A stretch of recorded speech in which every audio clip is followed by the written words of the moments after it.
এবার ভূমিকম্পে কেঁপে উঠল ইন্দোনেশিয়া। 23 নভেম্বর দেশটিতে 5.2 মাত্রার ভূমিকম্প অনুভূত হয়।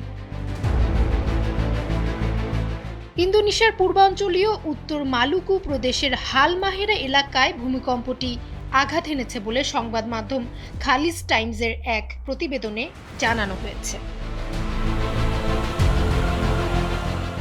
দেশটির আবহাওয়া, জলবায়ু ও ভূতাত্ত্বিক সংস্থা এক বিবৃতিতে জানিয়েছে, ভূমিকম্পটির উৎপত্তি স্থল ভূপৃষ্ঠ থেকে 10 কিলোমিটার গভীরে। এখন পর্যন্ত কোনো ধরনের ক্ষয়ক্ষতি বা হতাহতের খবর পাওয়া যায়নি।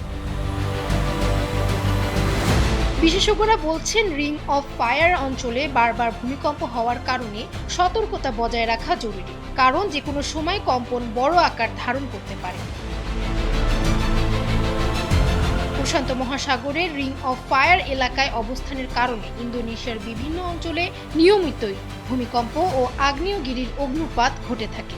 ইন্দোনেশিয়ার পূর্ব জাভা প্রদেশে মাউন্ট সেমেরুতে 22 নভেম্বর অগ্নুৎপাত শুরু হয়েছে। প্রায় 3280 ফুট ওপরে ধোঁয়া ও ছায়ের কুণ্ডলী ছড়িয়ে পড়েছে।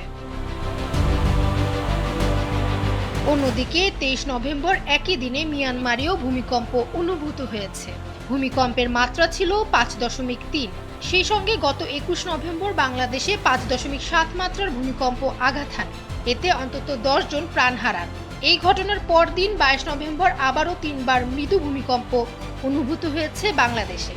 এগুলো 21 নভেম্বরের ভূমিকম্পের আফটার শক হিসেবে বলে মনে করছেন বিশেষজ্ঞরা। ডেস্ক রিপোর্ট, সময়ের আলো।